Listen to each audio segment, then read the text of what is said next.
오늘 우리에게 주신 하나님의 말씀을 함께 봉독하겠습니다. 구약의 말씀 룻기 2장 1절의 말씀입니다. 이 말씀 봉독할 때 우리를 향한 하나님의 음성이 들려지기 바랍니다. 다 같이 한 목소리로 합독하시겠습니다. 나오미의 남편 엘리멜렉의 친족으로 유력한 자가 있으니 그의 이름은 보아스더라. 한 절만 보겠습니다.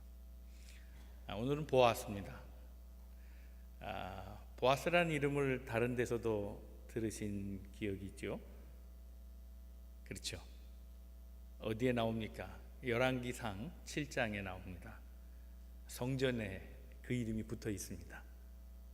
예루살렘 앞에 그 성전 그 주랑 앞에 큰 두 개의 기둥이 있는데 오른쪽 기둥은 야긴 이렇게 이름이 붙었고 왼쪽 기둥 이름은 보아스라 그렇게 이름이 붙었습니다.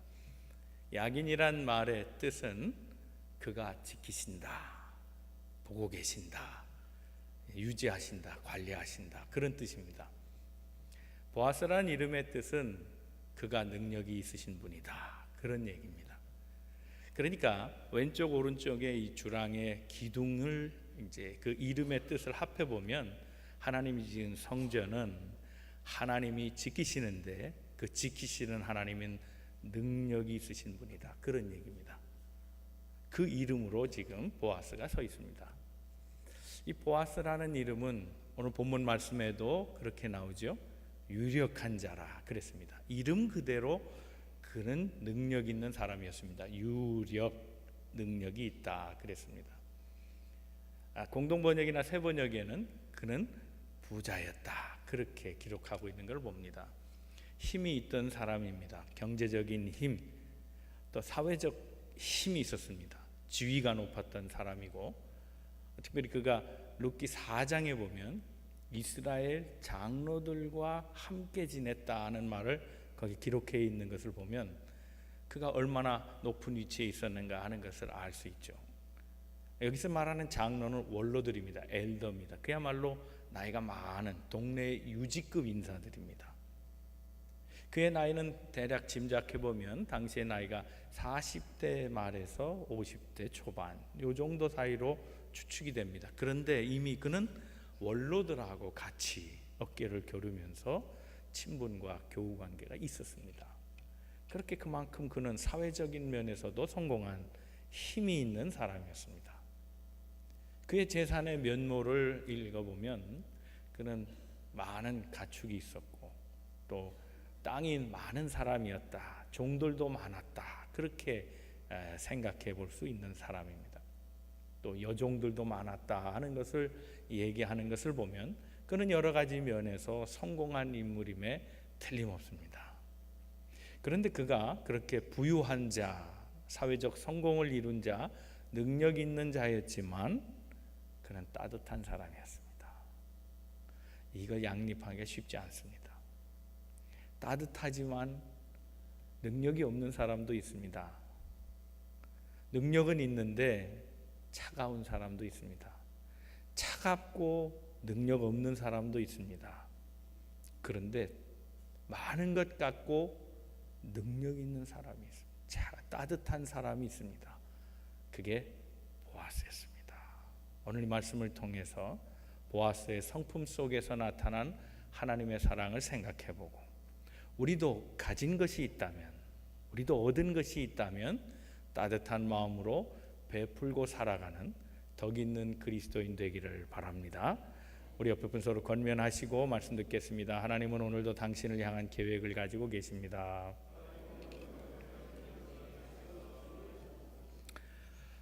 첫 번째 생각할 것은 그가 많이 가진 사람이었지만 외로운 사람이었을 것이다 하는 생각을 해보았습니다. 나이가 많은데 결혼을 안 했습니다. 웬일일까요? 그에겐 부족한 것이 없습니다. 여종도 많았기 때문에 억지 결혼을 하자고 하면 또 결혼도 되는 겁니다. 그런데 그렇게 하지 않았습니다. 그가 결혼하지 않은 이유를 대략 추측해 보면 이렇습니다. 얘기의 시작은 그의 아버지 때로 올라갑니다. 그의 아버지는 그 당시에 굉장히 중요한 사람이었죠. 그의 조상들은 아마 훌륭한 가문이었을 것으로 그렇게 추측되는데 유다 지파에 속한 사람들입니다. 유다 지파 중에 유명한 사람을 꼽자면 갈렙입니다. 갈렙이 유다 지파의 큰 자였고 그 갈렙 밑에 장군이 있었는데 전체 군대를, 지파의 군대를 통솔했던 사람이 나손이고 나손의 아들이 살몬입니다. 그 살몬의 아들이 보았습니다. 그러니까 그는 그야말로 유력한 집안이죠. 여호수아 갈렙 얘기를 등장시키는 이유는 다른 데 있지 않습니다. 가데스 바네아에서 이스라엘은 가나안을 앞두고 문제를 만납니다. 정탐꾼을 보냈는데 여론이 갈라져 버렸습니다. 10명의 머저리티는 큰일 났다, 우리 가나안 땅 못 들어간다, 아무리 생각해봐도 이건 불가능한 일이라 그렇게 맞섰고, 단 2명의 사람 여호수아 갈렙만 반대 의견을 냅니다. 하나님 주신 땅 아닌가, 왜 꿈을 그려놓고 포기하느냐, 하나님이 하시면 된다, 이렇게 의견이 분리가 됐습니다. 결과적으로 우리가 잘 아는 대로 하나님은 꿈이 있는 자 편을 택하셨죠. 여러분, 꿈이라고 하는 것은 계획하고 다릅니다. 현실주의자가 취하는 방법이 계획입니다.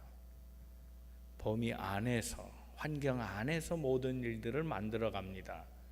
그래서 계획해 나가죠. 그래서 자신의 가능성 속에서 모든 일들을 디자인해 갑니다. 우린 이걸 꿈이라고 말하지 않습니다. 꿈은 불가능한 것처럼 보여야 꿈입니다. 가능하다면 꿈이 아닙니다. 그건 계획입니다. 이 꿈은 때로 이루려면 무모함이 필요합니다. 우리는 그런데 그 무모함을 용기라 말합니다. 그러니까 용기가 있는 사람, 그 사람이 꿈을 꿀 수 있는 사람이죠. 하나님은 이 꿈을 꾼 자, 가나안을 꿈꾼 자, 현실은 비록 어려워도 분명 그들 앞에 있는 것들은 난관과 난제였어도 하나님이 주신다 하는 이 믿음 가지고 용기 있게 나서는 이 2 사람을 택하셔서 그 일을 이루십니다. 그러니까 결국 가나안 땅에 들어갈 수 있는 사람들은 1세대는 다 죽었고 여호수아와 갈렙 이 2 지파뿐이었습니다. 여호수아는 에브라임 지파였고 갈렙은 유다 지파였습니다. 그 유다 지파의 수장이 나손이고 나손 밑에 살몬이 있었고 살몬의 아들이 보았습니다. 그런데 이 살몬은 아마 추측컨대 가나안 땅에 들어갔을 때 그 2 정탐꾼에 속한 사람이 아닌가 생각합니다. 가데스 바네아에서 아주 나쁜 경험을 합니다. 여호수아가 10명과 논쟁하려니 얼마나 힘들었겠습니까? 그러니까 이제 막상 가나안 땅에 들어갈 때 그 여리고성의 코앞에서 이제는 12명을 보내지 않습니다. 물론 나머지 집안 다 죽었지만 10명을 다 제해버리고 믿음 있는 사람 2 사람, 마치 자신과 갈렙처럼 아예 다 빼버리고 진짜 믿을 만한 사람, 용감한 사람 2만 보냅니다. 여호수아 2장 1절입니다. 한번 같이 읽어보겠습니다. 시작. 눈의 아들 여호수아가 시딤에서 2 사람을 정탐꾼으로 보내며 이르되 가서 그 땅과 여리고를 엿보라 하매 그들이 가서 라합이라 하는 기생의 집에 들어가 거기서 유숙하더니 정탐꾼 몇 명입니까? 2명입니다. 많은 수를 데려가지 않았습니다. 그래야 생각만 나눠집니다.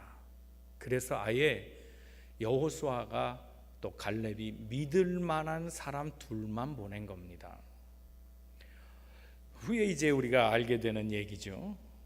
이 라합이 살몬하고 결혼했다는 그 기록을 읽어보면 이 2 정탐꾼 중에 한 사람 반드시 이 갈렙 유다 자손임에 틀림없었다 하는 것을 볼 수 있습니다. 아마 살렘이 들어갔을 가능성이 많습니다. 이 살롬이 들어갔을 가능성이 많은데 안 그래도 그가 라합과 그의 가족들을 돌본 사람이 유력하다는 생각을 해봅니다.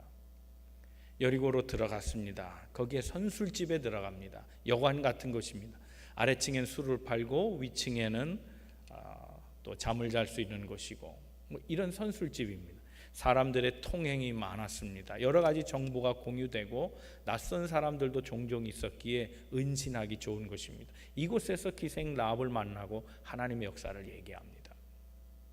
그때 라합이 모든 것들을 하나님의 일이라 받아들이고 이스라엘 편에 섭니다. 그래서 도와줍니다.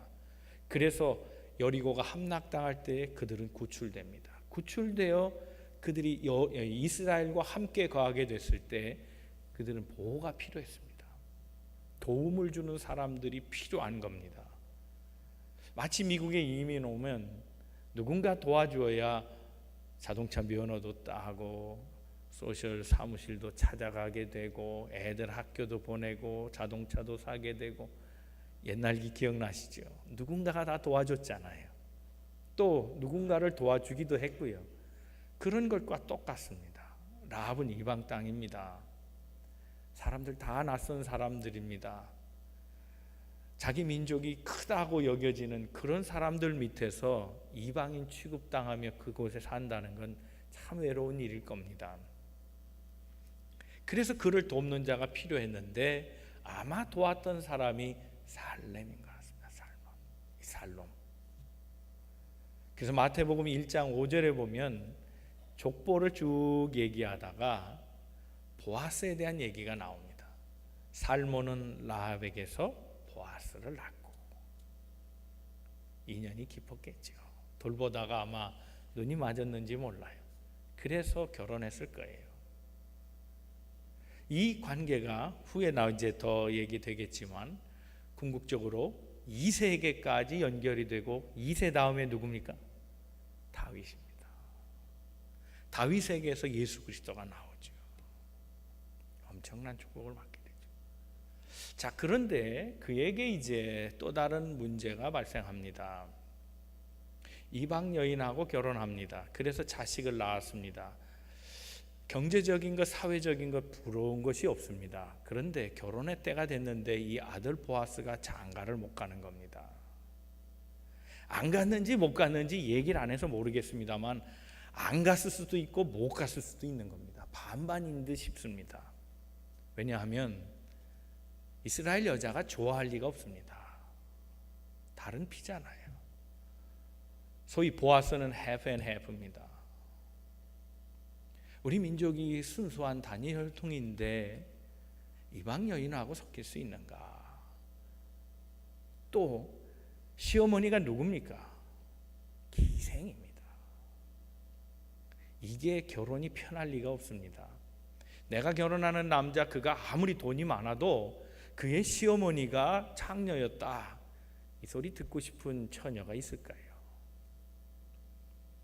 이런 처녀들이라면 보아스도 거절합니다. 그런 여자랑 내가 왜 살아? 우리 어머니를 욕되게 보는 여자랑 난 살 수 없어. 차라리 내 결혼을 미루더라도 장가 안 갈 거야. 아마 그랬을 겁니다. 부족한 게 없잖아요. 말씀드린 대로 종들도 많기 때문에 억지 결혼하자면 할 수 있는 사람입니다. 그러나 하지 않은 겁니다.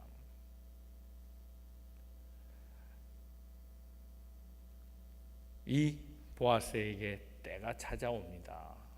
훌륭한 여인을 만나게 되죠. 결과적으로 보면 신앙을 택한 것이 잘한 일이다 생각이 됩니다. 가문을 보고 핏줄을 봤다면 글쎄요. 우리 결혼할 때도 그렇지 않아요? 여러분 결혼은 어땠습니까? 여러분 자식들 결혼은 또 어떻게 했습니까? 중매를 많이 이렇게 요청을 받는데요. 이렇게 소개해주면 신앙 문제로 갈라졌다는 커플은 거의 없어요. 조건 때문에 갈라지지. 뭐 성격이 안 맞는다부터 시작해서 막벌이 기운다, 뭐 돈이 별로 없는 가정 같다, 뭐 등등 다른 이유들이 많아요. 말은 목사인지라 목사에게서는 다 그렇게 얘기합니다. 믿음 좋은 신랑 찾아주세요. 믿음 좋은 신부감 있으면 소개해 주세요. 그러는데 만나고 보면 다른 이유로 다 갈라지는 걸 봅니다. 여러분, 믿음 있는 사람을 택하십시오. 제 얘기가 아니라 보아스 얘기입니다. 보아스, 믿음 있는 사람이요, 그가 만난 여인도 믿음의 여인입니다. 이 보아스가 만난 여인은 하나님을 섬기기로 작정한 여인이었습니다. 보아스는 하나님만 섬기는 가문이었습니다. 갈렙을 비롯해서 오직 하나님을 위해 사는 그런 가문이었습니다. 이 두 사람이 만난 겁니다.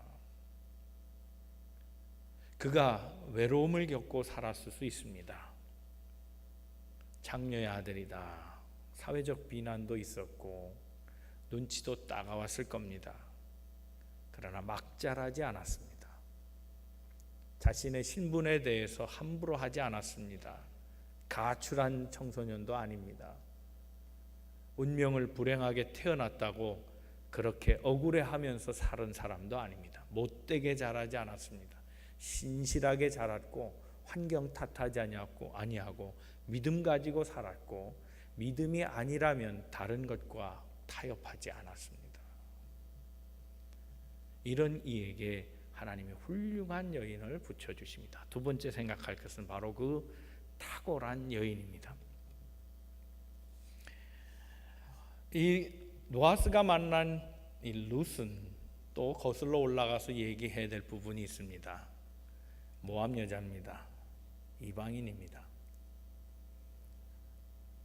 그는 그의 시어머니로부터 신앙을 전수받았습니다. 그의 시어머니는 엘리멜렉이라고 하는 남편과 함께 유다 땅에서 살다가 그 땅에 기근이 오니까 살 수 없어서 모압이 좀 풍성하게 사는지라 이방인 지역으로 그렇게 피난 가듯이 떠나갑니다. 거기서 생계를 꾸리고 살다가 아들 둘이 함께 있었는데 말년 기련, 며느리들을 다 얻습니다. 하나는 룻이었고 하나는 오르바였습니다. 그런데 얼마 안 가서 불행이 닥칩니다. 엘리멜렉이 죽습니다. 그런데 불행하게도 말년이 죽고 기련이 죽고 집안의 남자는 싹 죽어버립니다. 더 이상 살 수 있는 지경이 아니었습니다. 그때 고국으로부터 소식이 들려옵니다. 나라가 좀 괜찮아졌다는 겁니다. 옛날같이 좀 회복이 됐다는 겁니다. 그렇다면 더 이상 여기 살 수 없는데 내가 굳이 여기서 정을 붙이고 살아갈 이유가 뭔가? 다시 고국으로 돌아가자. 그래서 돌아갑니다. 돌아갈 때 이 나오미라고 하는 시어머니는 두 며느리가 걸립니다. 이들이 이방인입니다. 또 나 같은 고생을 하겠구나 생각을 하고 가라 합니다. 떠나라. 두 며느리는 안 떠난다 그랬습니다. 어머니의 간곡한 말에 오르바라고 하는 며느리는 떠나가고 룻은 어머니와 같이 가겠다 얘기하면 어머니 가는 곳에 나도 가고 어머니의 조국이 내 조국이 되고 어머니의 하나님이 내 하나님이 될 터인데 왜 자꾸 가라 하십니까? 강권하지 마옵소서. 이건 내 선택입니다. 그렇게 자청하고 다시 어머니와 함께 이제 행보를 맞춥니다. 그리고 찾아온 것이 유대 땅 보아스의 밭이었습니다. 그는 참 훌륭한 사람이었다 설명합니다. 3장 11절의 말씀에 보면 보아스가 이르는 말이 있습니다. 한번 같이 말씀 읽어볼까요? 시작. 그러나 이제 내 딸아 두려워하지 말라. 내가 내 말대로 내게 다 행하리라. 내가 현숙한 여자인 줄을 나의 성읍 백성이 다 탁월한 여인이었습니다. 현숙한 여인 그랬습니다. 우리가 생각할 때 현숙한 여인이 어떤 여인일까요? 피부가 하얗고 뭐 딸기 코 같은 딸기입니까? 딸기 같은 코입니까? 각자 헷갈리네. 딸기 같은 코 맞습니까? 앵두 같은 코입니까? 딸기 같은 코입니까? 뭐 헷갈리는데 하여튼 그렇게 조목조목 그냥 다 이쁘장하고 말이죠. 단하게 머리를 빗은 여성 내지는 뭐 그렇게 가늘어 보이고 뭐 그런 그런 조신한 여성 그렇게 보이잖아요. 현숙한 여인. 성경의 현숙한 여인은 꿈 깨십시오. 그런 여자가 아닙니다. 새카만 여자입니다.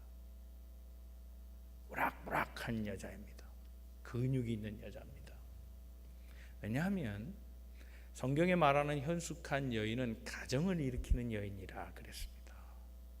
당시에 다 농경사회니까 가정을 일으키려면 홍두깨질도 하고 다리밀질도 하고 콩도 까고 논밭을 일궈야 됩니다. 소도 끌어야 됩니다. 이런 여인입니다. 집안의 경제가 나쁠 때 조신하게 있는 여자가 현숙한 여자입니까? 아닙니다. 가정 살림이 어려울 때 발벗고 나서고 팔 걷어붙여서 논에 나가고 밭에 나가고 그래서 힘쓰고 애써서 집안을 일구면서 남편도 잘 수발하고 자식도 잘 키우는 그런 여자를 현숙한 여인이라 그런 겁니다. 그러니까 우리가 생각하는 이미지가 아닙니다. 구약의 현숙한 여자는 덩치도 크고 소위 애도 쭉쭉 뽑아낼 만큼 그렇게 덩치가 이런 여자들입니다. 파뚝에 근육이 올라오고 말이죠. 피부는 새까맣게 타고 땀을 줄줄 흘리면 이런 여자가 진짜 지혜 있는 여자고 정말 생명력이 있는 여자고 집안을 살리는 여자입니다. 그 여자를 현숙한 여자라 그렇게 얘기한 겁니다. 그런 여자였습니다. 보아스의 밭에 가서 얼굴을 그을리면서 몸 한번 펴지 아니하고 이삭을 줍는 그런 여인, 얼마나 부지런하게 일했든지 종들 사이에서 이미 다 얘기가 퍼졌고 보아스의 귀에까지 들어갑니다. 온 백성이 너의 부지런함, 너의 탁월함을 안다. 네가 열심히 일한다는 걸 내가 안다. 그러면 이게 탁월한 여인입니다. 후에 또 그 부지런함이 많은 사람들에게 알려진 것을 알 수 있습니다.